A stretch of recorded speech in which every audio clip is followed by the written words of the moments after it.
कभी ऐसा हुआ है कि किसी सीनियर या मैनेजर की सलाह बिना सोचे समझे मान ली और बाद में लगा कि अरे ये तो गलत था? अगर हाँ, तो यकीन मानिए ऐसा सिर्फ आपके साथ नहीं होता। ये एक बहुत ही कॉमन मेंटल ट्रैप है जिसे कहते हैं अथॉरिटी बायस। तो चलिए आज इसी मेंटल ट्रैप को थोड़ा खोल कर देखते हैं। सबसे पहले हम समझेंगे कि ये अथॉरिटी का भ्रम असल में है क्या। फिर हम देखेंगे कि स्कूल और ऑफिस में ये कैसे हमारे फैसलों पर असर डालता है। इसके बाद हम कॉन्फिडेंस और असल काबिलियत के बीच का फर्क जानेंगे और आखिर में हम उस सबसे पावरफुल टूल की बात करेंगे जो हमें इससे बचा सकता है, और वो है सवाल पूछने की हिम्मत। तो पहला कदम, इस अदृश्य शक्ति को समझना।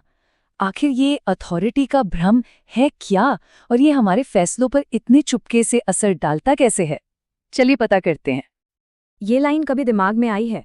कितनी बार हम किसी की बात सिर्फ इसलिए मान लेते हैं क्योंकि वो हमसे ज़्यादा अनुभवी लगते हैं या किसी बड़ी पोस्ट पर होते हैं। यही वो सोच है जो अथॉरिटी बायस की जड़ है। तो अथॉरिटी बायस असल में हमारे दिमाग का एक शॉर्टकट है। हमारा दिमाग सोचता है कि भाई अगर कोई अथॉरिटी की पोजीशन में है तो वो सही ही होगा। इससे सोचने की मेहनत बच जाती है। लेकिन जैसा कि हम देखेंगे, ये शॉर्टकट अक्सर हमें गलत रास्ते पर ले जाता है। और पता है सबसे इंटरेस्टिंग बात क्या है? अथॉरिटी का मतलब सिर्फ बॉस या टीचर नहीं होता। अक्सर जो इंसान बहुत कॉन्फिडेंस से बात करता है या जो दिखने में बहुत सक्सेसफुल लगता है, हमारा दिमाग उसे भी एक एक्सपर्ट मान लेता है, भले ही असल में वो ना हो।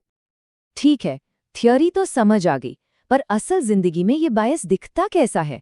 चलिए स्कूल और ऑफिस के कुछ जाने पहचाने एग्जाम्पल्स देखते हैं जहां हम अक्सर इसके जाल में फंस जाते हैं।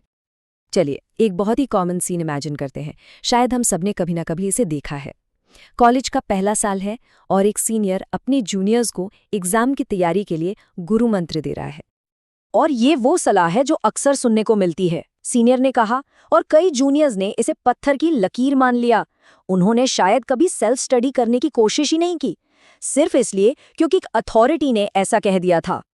तो यहाँ सबसे पहला और सबसे जरूरी सबक क्या है? इज्जत करना अच्छी बात है, पर आंख बंद करके भरोसा करना एक जाल है।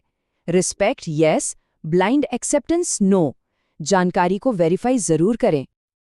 अच्छा, अब ऑफिस के माहौल में चलते हैं। एक मैनेजर अपनी टीम को एक प्रोजेक्ट पूरा करने का एक नया तेज तरीका बताता है। टीम में एक जूनियर को उस तरीके में एक गड़बड़ दिखती है, पर वो चुप रहता है। क्यों? क्योंकि दिमाग में आवाज आती है, अरे वो बॉस है, उन्हें मुझसे ज्यादा ही पता होगा। ये अथॉरिटी बायस का एक टेक्स्ट बुक एग्जाम्पल है। और यहीं छिपा है हमारा दूसरा बड़ा सबक। आपकी अपनी ऑब्जर्वेशन, आपकी अपनी जजमेंट, उसकी भी वैल्यू है, भले ही सामने कोई भी अथॉरिटी फिगर क्यों ना हो। अपनी आवाज को दबने मत दीजिए। अथॉरिटी बायस का एक और रूप है जो बहुत ही स्नीकी है, बहुत चालाकी से काम करता है। ये हमें तब फंसाता है जब हम कॉन्फिडेंस को ही कॉम्पिटेंस यानी काबिलियत समझ बैठते हैं। चलिए इस फर्क को पहचानना सीखते हैं। क्लासरूम का एक और एग्जाम्पल लेते हैं। एक टीचर हैं जो बड़े ही कॉन्फिडेंस के साथ एक मुश्किल टॉपिक समझा रहे हैं। उनकी डिलीवरी इतनी पावरफुल है कि स्टूडेंट्स बस हर बात पर सिर हिला रहे हैं बिना सवाल किए। तो यहाँ का क्रूशियल पॉइंट ये है, कोई अपनी बात कैसे कह रहा है वो उतना जरूरी नहीं है जितना कि वो क्या कह रहा है। कॉन्फिडेंस और कॉम्पिटेंस ये दो अलग अलग चीजें हैं। हमेशा कंटेंट पर फोकस करें, सिर्फ डिलीवरी पर नहीं। इस फर्क को समझने के लिए ये एग्जाम्पल एकदम परफेक्ट है। एक तरफ है एक फिटनेस इन्फ्लुएंसर जिसकी अथॉरिटी क्या है, उसके लाखों फॉलोअर्स, और दूसरी तरफ है एक असली न्यूट्रिशनिस्ट जिसकी अथॉरिटी उसकी पढ़ाई और तजुर्बे से आती है। अब सवाल ये है कि हम किसकी बात पर भरोसा करें। और ये आज के डिजिटल वर्ल्ड का शायद सबसे जरूरी सबक है। पॉपुलैरिटी का मतलब क्रेडिबिलिटी नहीं होता। किसी को भी फॉलो करने से पहले एक पल रुककर सोचें, क्या ये इंसान सच में इस फील्ड का एक्सपर्ट है? तो ठीक है, हमने प्रॉब्लम को समझा, उसके जाल को पहचाना। अब बात करते हैं सॉल्यूशन की।